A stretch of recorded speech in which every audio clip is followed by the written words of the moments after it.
परमेश्वर हमेशा आपको बड़ी दानों के सामने लेकर जाता है, जहां आप कहे कि ओ ये बहुत बड़ी समस्या है। जब भी आप कहते हैं बहुत बड़ी समस्या, तो रुक कर बस कहने लगे कि ये दानव है, और कहें प्रभु इस मामले में है। परमेश्वर इसमें है। इस दानों पर विजयी होना ही है आपको। परमेश्वर चाहता है कि उसकी संतान दानों पर विजयी हो जाएं। वो उसमें प्रसन्न होना चाहता है, आपकी मदद करना चाहता है। प्रभु आपके साथ में है। वो कहता है दानों की चिंता मत करो, इसके बारे में मत सोचो, बस विश्वास करो कि मैं तुम्हारे लिए ये कर सकता हूं। Be glorified. Be glorified. Be glorified. Be glorified.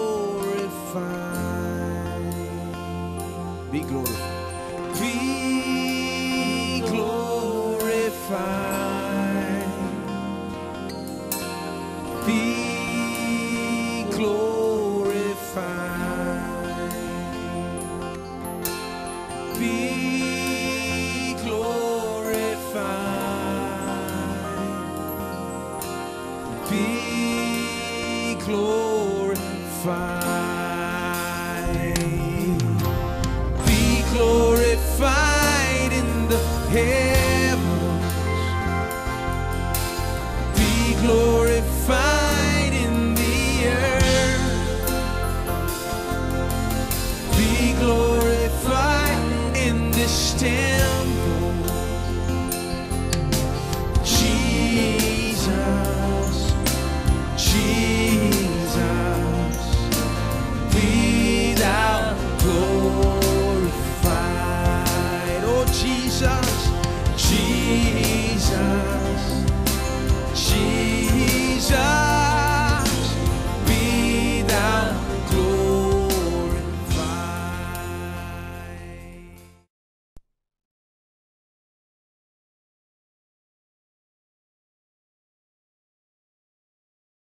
मुझे अब्राहम के बारे में केवल इतना ही बताया गया था। यही तो वो व्यक्ति था, बेचारा। वो निकला, लेकिन उसे पता नहीं था कि वो कहाँ जा रहा है। मैंने सोचा बेचारा अब्राहम। और फिर मेरे पास अब्राहम का एक चित्र था, जैसे कि अक्सर हम ऐसे चित्र देखते हैं जहां वो पुरानी बेडशीट जैसे कुछ पहना है।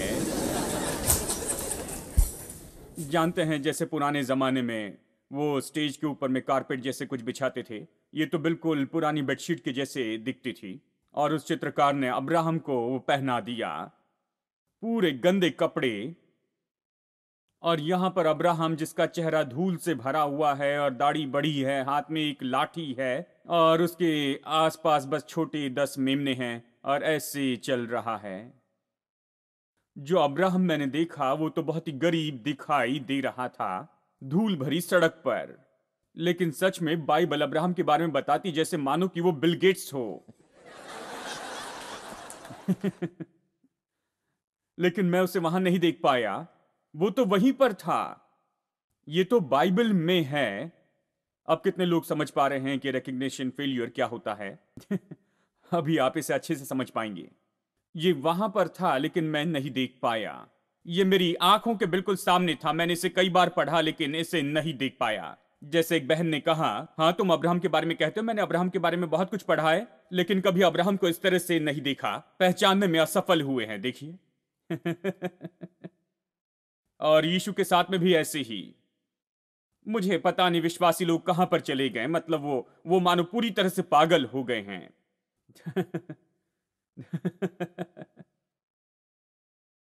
तो हमने यीशु को देखा इस गरीब यीशु के जैसे।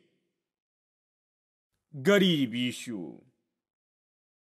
तो जब यीशु के बारे में सोचते हैं तो गरीबी ही सोचते हैं। हां, दिमागी रुकावट को देखिए, तो हम कभी यीशु को नहीं देख सकते हैं, जो उस घर में रहता है जिसके बारे में प्रकाशित वाक्य 21 और 22 में बताया है। दीवारें कीमती पत्थर से बनी हैं, सोने की सड़क है, मोती के फाटक है। ये उसका घर है। हेलो, वो वहीं से आया है। हम बाइबल में कभी ये नहीं देखते कि वो धनी होकर भी, वो नहीं देखते हैं वो कंगाल बना। केवल यही देखते हैं वो धनी होकर भी कंगाल बना ताकि हम धनी हो जाए। हम उसे नहीं पढ़ते हैं, उस पर हमें बात भी नहीं करनी है। जब भी कोई कहता है कि यीशु धनी था, वो इसके बारे में कुछ सुनना नहीं चाहती हैं। मैं आपको बताऊं, वो आकाश और पृथ्वी का बनाने वाला है। बाइबल ये कहती है, बाइबल कहती है कि आदि में वचन था, वचन परमेश्वर के साथ था, वचन ही परमेश्वर था। और फिर कहती है सब कुछ उसी के द्वारा बनाया गया, उसके बिना कुछ भी नहीं बना है। उसी ने सब कुछ बनाया। दोस्तों, वो कोई गरीब आदमी नहीं है, वो तो सबसे धनी व्यक्ति जिससे आप मिले हो। वो सबकी जरूरत पूरी करता है, तो वो धनी होना ही चाहिए, जानते हैं। लेकिन मानसिक रुकावट को देखिए, यह कितनी क्रूरता है कि इस तरह की कोई मानसिक रुकावट रखे कि आप कभी भी संपन्नता को नहीं देख पाएंगे। तो जब वो पौलुस के बारे में पढ़ते हैं तो गरीबी के बारे में पढ़ते हैं, पतरस के बारे में पढ़ते हैं तो गरीब पतरस, यूहन्ना गरीब यूहन्ना, सभी गरीब थे, देखिए। और साथ में यीशु भी। पहचान की असफलता, देखिए बस यही तो बात है, ये साइकोलॉजिकल समस्या है, क्योंकि उन्होंने सामान्य रूप में संपन्नता पर विश्वास करने से इनकार किया है, तो वो नहीं देख सकते हैं कोई भी आशीष, कोई भी संपन्नता, कोई भी भलाई बाइबल में गरीबी को छोड़कर। तो प्रचारक प्रचार करते हैं कैसे दुख उठाना आपके लिए अच्छा है। 7 पॉइंट बताते हैं कि कैसे दुख उठाना आपके लिए अच्छा है। मैं आपको 70 पॉइंट्स दे सकता हूं। मैंने बहुत दुख उठाया है। प्रभु का धन्यवाद कि मैं उससे आजाद हो गया हूं, जानते हैं। तो हम बस नया न बने मन के साथ में रहते हैं। नया न बना हुआ मन के साथ में जितना समय हम रहते हैं, उतना ज्यादा ही हमारे लिए मुश्किल होता है कि सच में सच्चाई को देखिए। देखिए, आप नहीं देखते हैं अपनी आंखों से, आपका मन है जो इसे देखता है, और आप देखते हैं अपनी आंखों के द्वारा। आपकी आंखें एक शारीरिक अंग है जो देखने में मदद करती है, लेंस के जैसे, बस यही जो देखने के लिए उपयोग होती है। ये आंखें नहीं देखती, आपका मन इसे देखता है। इसलिए आप अमीर अब्राहम को नहीं देख पाते हैं, क्योंकि यदि ये आंखें अगर देखती है तो इसे देखेगी। हेलो, क्या आप यहां हैं या घर चले गए हैं? यदि ये आंखें देखती हैं तो मैं अच्छे से देख सकता हूं कि बाइबल कहती है कि परमेश्वर की आशीष धनी बनाती है, वो उसमें दुख मिलाकर नहीं देता।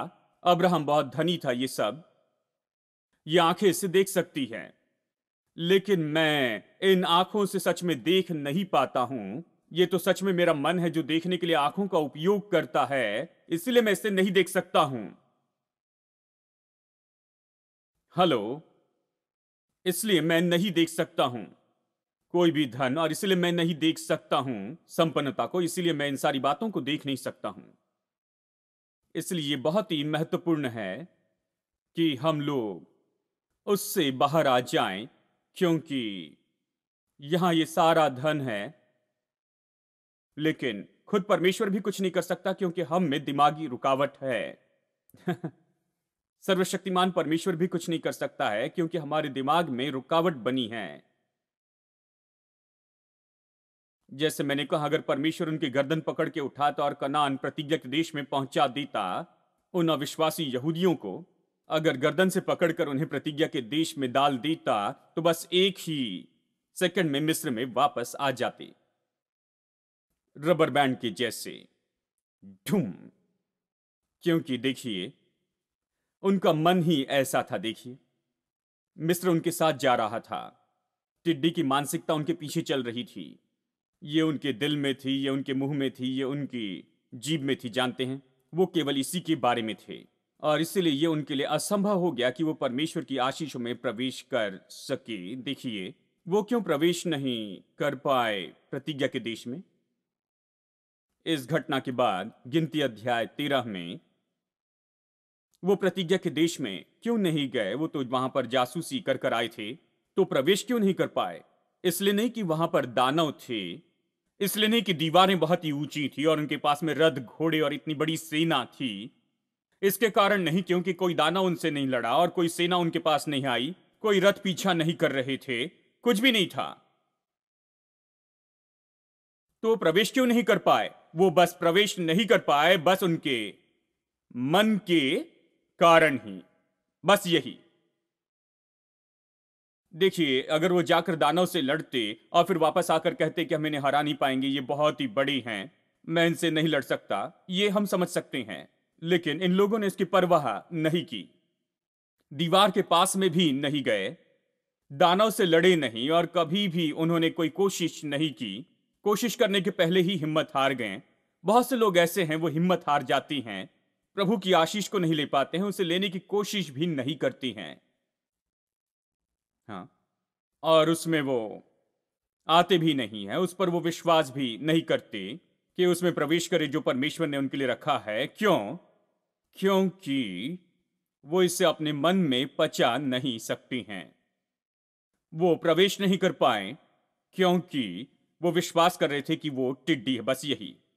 दानव के कारण नहीं, दानव ने उनसे कभी कुछ भी नहीं कहा, और ना ही शहर पनाह के कारण दीवार ने उन्हें नहीं रोका, किसी ने नहीं रोका। ये कहानी है। लेकिन परमेश्वर चाहता है कि हम इसे ले। परमेश्वर हमें ले जाना चाहता है हमेशा बड़े शहर पनाह के शहरों में जहां पर दानव होते हैं। हाँ, मैंने इसके बारे में सोचा और कहा, प्रभु ये सही नहीं है, बराबरी का होना चाहिए, समान बल वाले देखने चाहिए। अगर ये हैवी वेट है तो हैवी वेट को लाना, अगर मिडल वेट है तो मिडल वेट को लाना। ये तो बिल्कुल हल्के फुल्के भी नहीं थे, वो टिड्डी थे। और प्रभु तू दानवों को ला रहा है और तू वहां पर बड़ी बड़ी दीवारों को ला रहा है और बड़े बड़े रथ है, उनके पास में बड़ी सेना है। ये लोग तो बस टिड्डी हैं, बस इन्हें ऐसे ही छोड़ दो प्रभु। इन्हें थोड़ा हल्का सा समय देना कि ये हल्के लोगों पर विजयी हो जाए और आसानी से आ जाए। इन्हें क्यों परेशान करे? प्रभु कहता है नहीं, मैं ऐसे काम नहीं करता, मुझे दानव पसंद है। मुझे बड़ी दीवार पसंद है क्योंकि मैं उन्हें गिरा सकता हूं, क्योंकि दानव मेरे सामने कुछ भी नहीं, क्योंकि रथ और घोड़े मेरे सामने कुछ भी नहीं हैं।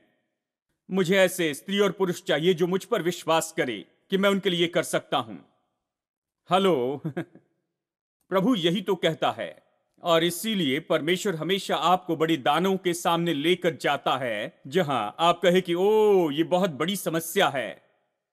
जब भी आप कहते हैं बहुत बड़ी समस्या, तो रुक कर बस कहने लगे कि ये दानव हैं और कहें प्रभु इस मामले में है। परमेश्वर इसमें है, इस दानव पर विजयी होना ही है आपको। परमेश्वर चाहता है कि उसकी संतान दानवों पर विजयी हो जाएं, वो उसमें प्रसन्न होना चाहता है, आपकी मदद करना चाहता है। प्रभु आपके साथ में है, वो कहता है दानव की चिंता मत करो, इसके बारे में मत सोचो, बस विश्वास करो कि मैं तुम्हारे लिए ये कर सकता हूं। आमीन। कितने लोग कहते हैं कि परमेश्वर आपके लिए कर सकता है? हम हर तरह के दानों का सामना करते हैं, बीमारी का दानव, आर्थिक दानव, कर्जे का दानव, हर तरह के दानव हैं। परमेश्वर कहता है कोई समस्या नहीं, केवल उस समस्या के बारे में मत सोचते रहना। जब यहोशू सोच रहा था कि कैसे जाए, उसने दूसरी कोशिश की। पहली पीढ़ी नहीं जा पाई, उसके बाद में दूसरी पीढ़ी वो यरीहो के पास में पहुंच गए। परमेश्वर ने कहा मैंने तुम्हें ये देश दे दिया है, तुम तैयार हो जाओ। और यहोशू गहराई से सोच रहा था मेरे प्रभु बड़ी दीवार हैं, दानव हैं, रथ है, और फिर से यही विचार उसके मन में चल रहे थे, हम इसे कैसे करेंगे। परमेश्वर कहता है तुम इसे भूल जाओ, मेरे पास एक तरीका है। चलिए अब यहोशू अध्याय 1 वचन 8 देखते हैं। परमेश्वर कहता है मेरे पास तरीका है, और केवल उसी तरह से जो मैं तुम्हें देता हूं उसे तुम ले सकते हो। क्या आप सुन रहे हैं?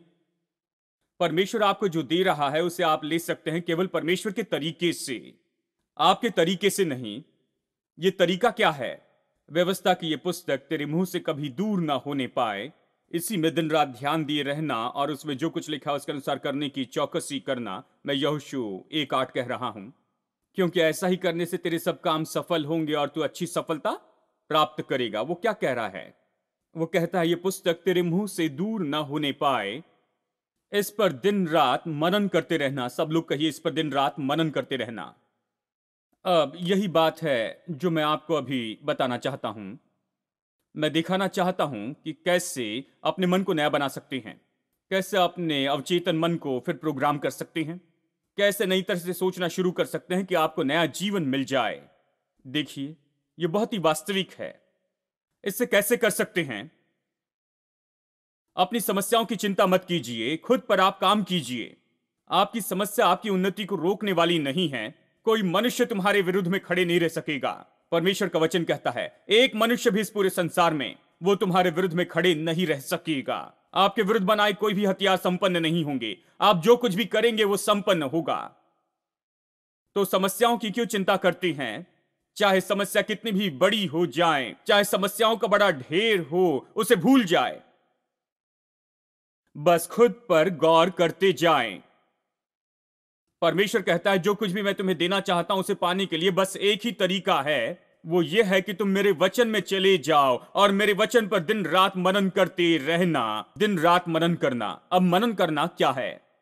मनन करना सामान्य रूप में इसे बुड़बुड़ाना है। खुद के लिए कहते जाना, मतलब खुद के लिए कहते ही रहना। धीरे से मैं खुद से कहता हूं, प्रभु भला है। प्रभु का धन्यवाद कि मुझे न कोई कमी है न कोई घटी है। मेरी हर जरूरत पूरी की जाती है। परमेश्वर भला परमेश्वर है, वो मेरी निगरानी करता है। उसके स्वर्गदूत मेरा पहरा देते हैं। मैं हर नुकसान और खतरे से सुरक्षित हूं। मैं जो भी करने के लिए अपना हाथ बढ़ाता हूं उसमें प्रभु मेरे साथ है। मैं जिसमें हाथ रखूं उसे वो आशीष देता है। मैं जो करता हूं वो संपन्न होता है। देखिए, जब मैं ऐसे कहता हूं, जैसे मैं इसे कहता हूं बिस्तर पर लेटते समय, जैसे मैं इसे कहता हूं उठते समय, जैसे मैं इसे कहता हूं खाते समय, जैसे मैं चलता हूं, मैं इसे कहते रहता हूं। जानते हैं, परमेश्वर भला परमेश्वर है। मेरा परमेश्वर मेरा पिता है। वो मुझे नीचे नहीं गिरने देगा। उसने जो कहा है उसे वो करेगा। मैं उसकी प्रतिज्ञाओं को कहते चली जाता हूं। देखिए, आपकी जो भी चुनौती है, आपकी समस्या है, तो परमेश्वर के वचन में जाए और ढूंढ निकाले प्रभु का वचन इसके बारे में क्या कहता है, और इसे ले और इसे बस कहते चले जाए अपने आप में। पूरे संसार से कहने की जरूरत नहीं। आप इसे बस कहते चले जाए ताकि आप खुद इसे सुन सके। इतने धीमे रूप में आप बस कहते चले जाए कि आप सुने कि यह आपके कानों में और आपके दिल में जाता है। देखिए क्या होता है, यह परमेश्वर का वचन है जो आपके दिल की भूमि में जाता है। आपका दिल भूमि है, या आपके दिल की भूमि में जाता है और यह फसल लेकर आता है। वहां पर जो टिड्डी का चित्र है, या चाहे जो भी हो, या लोगों के मन में जो भी चित्र मन में हो, जो चित्र है उसे जाना ही होगा। देखिए, वचन क्या करता है, ये वहां पर जाता है और वो दिल को भर देता है इस वचन से कि यहां पर नया चित्र बनाया जाता है। जल्दी ही आप में नया चित्र होगा। जल्दी ही आप में नया चित्र होगा। मैं विश्वास करता हूं, जब यहोशू इसे कहते रहा, परमेश्वर ने मुझे देश दिया है। यरीहो का राजा, उसके घोड़े, रथ, सब कुछ मेरे हैं। ये जमीन मेरी है, ये घर मेरे हैं, ये दाग की बारी मेरी है, ये कुएं भी मेरे हैं। ये मेरी है क्योंकि परमेश्वर ने कहा ये सब मेरे हैं। परमेश्वर ने कहा ये सब मेरा है। मैं जानता हूं यहोशू ने दिन रात कहा कि परमेश्वर ने कहा ये मेरा, इसलिए मेरा है। अगर 1000 लोग कहें ये तुम्हारा नहीं है, मैं उस पर विश्वास नहीं करूंगा। परमेश्वर ने कहा ये मेरा, मैं इस पर विश्वास करता हूं। मैं विश्वास करता हूं मेरा है। दिन रात वो बस इसे कहते हैं, और फिर एक दिन जब वो जागता है, अब वो वहां पर यरीहो के लोग जो वहां पर रह रहे थे उनके बारे में नहीं सोचता है। वो ये देखने लगा कि यरीहो के लोग तो इसकी संपत्ति पर बैठे हुए हैं। हेलो ये चित्र बदल गया है। अब वो खुद को यहां पर उस संपत्ति की मालिक के रूप में देखता है। परमेश्वर ने उसे ये टाइटल डीड दी है। विश्वास वो टाइटल डीड है। इब्रानियों अध्याय 11 वचन 1 कहता है, विश्वास आशा की वस्तुओं का निश्चय है और अनदेखी चीजों का प्रमाण है। एक अनुवाद कहता है, विश्वास ये टाइटल डीड है, आशा की हुई वस्तुओं का और अनदेखी वस्तुओं का प्रमाण है। विश्वास वो टाइटल डीड है। सब लोग कहिए टाइटल डीड। सब टाइटल डीड को समझते हैं। जब भी आप घर या फ्लैट या जमीन खरीदते हैं, टाइटल डीड मिलती है। ये कहती है कि ये जो जगह है ये आपके नाम पर है, आपने इसे इससे खरीदी है, और ये जो जमीन है उसके ये कागजात हैं, ये उसका पूरा विवरण देती बताती है, और आपका नाम वहां पर होता है। ये डॉक्यूमेंट महत्वपूर्ण है। यह आपको मालिक होने का भाव देता है। क्या होता है जब आप अंगीकार करते हैं, जब आप बुदबुदाते हैं, जब आप मनन करते हैं, मैं आपको मनन की सामर्थ्य दिखा रहा हूं। जब आप मनन करते हैं तो क्या होता है, आप मालिक होने के भाव को जानते हैं कि आप परमेश्वर की प्रतिज्ञाओं के मालिक हैं, कि परमेश्वर की प्रतिज्ञाएं आपकी हैं। आप परमेश्वर की संतान हैं और ये प्रतिज्ञाएं आपकी हैं। परमेश्वर आपको कभी नीचे नहीं गिरने देगा। ये आपकी है क्योंकि परमेश्वर ने कहा है, लिख कर दिया है कि ये सब कुछ आपकी है।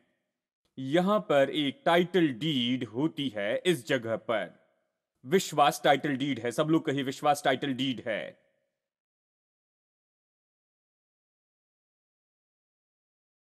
तो परमेश्वर कहता है, जब मैं तुम्हें कुछ देता हूं तो उसे पाने के लिए और दूसरा तरीका नहीं है।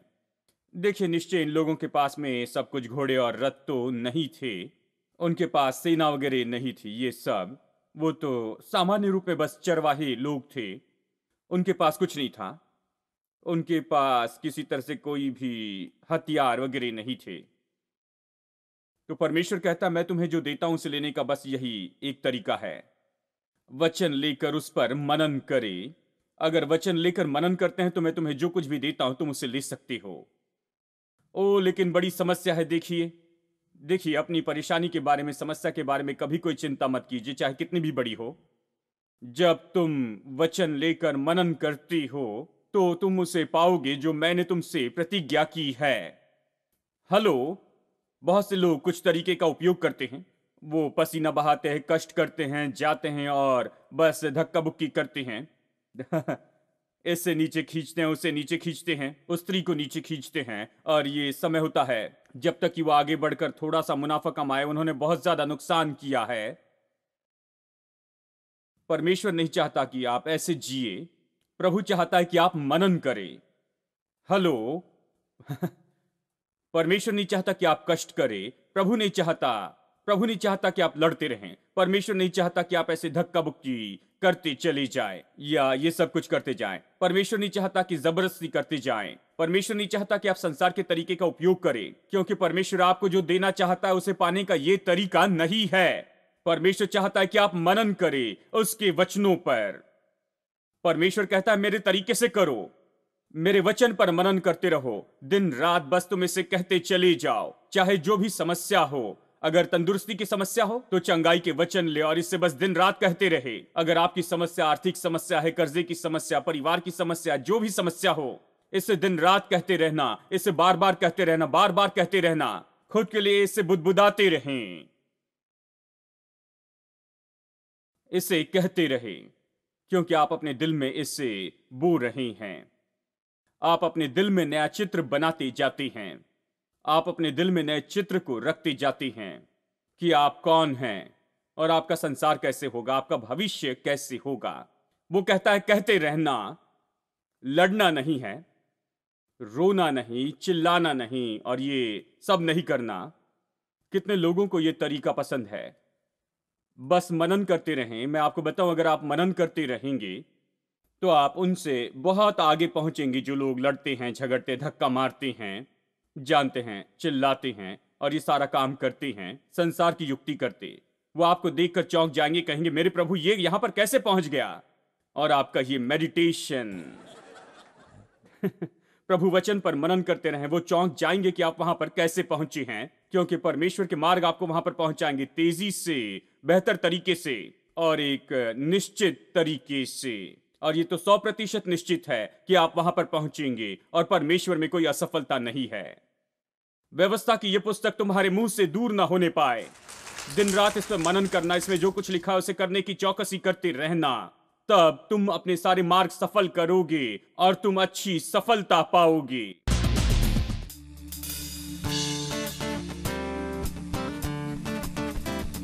Everybody clapping your hands if you can with me, all right?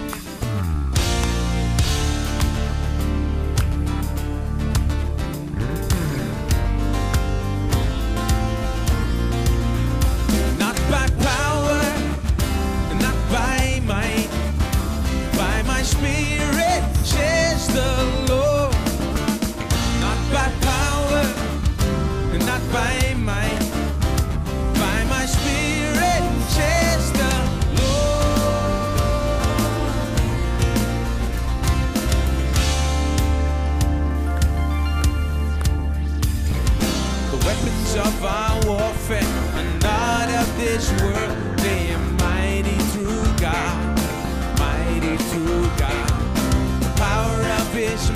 mercy and the power of His love, they is stronger than all, stronger than all. As we worship in unity, Jesus our Lord, victory comes in His name by His word, not by power, not by might, by my Spirit, says the Lord. Not by power, not by might, by my Spirit, says the Lord. The weapons of our warfare are not of this world. They are mighty through God, mighty through God. The power of His mercy and the power of His love, they are stronger than all, stronger than all. As we worship in unity, Jesus our Lord, victory comes in His name by His word, not by power, and not by might, by my Spirit, says the Lord. Not by power, and not by might, but by my Spirit, says the Lord. Not by power, not by everybody, but by my Spirit.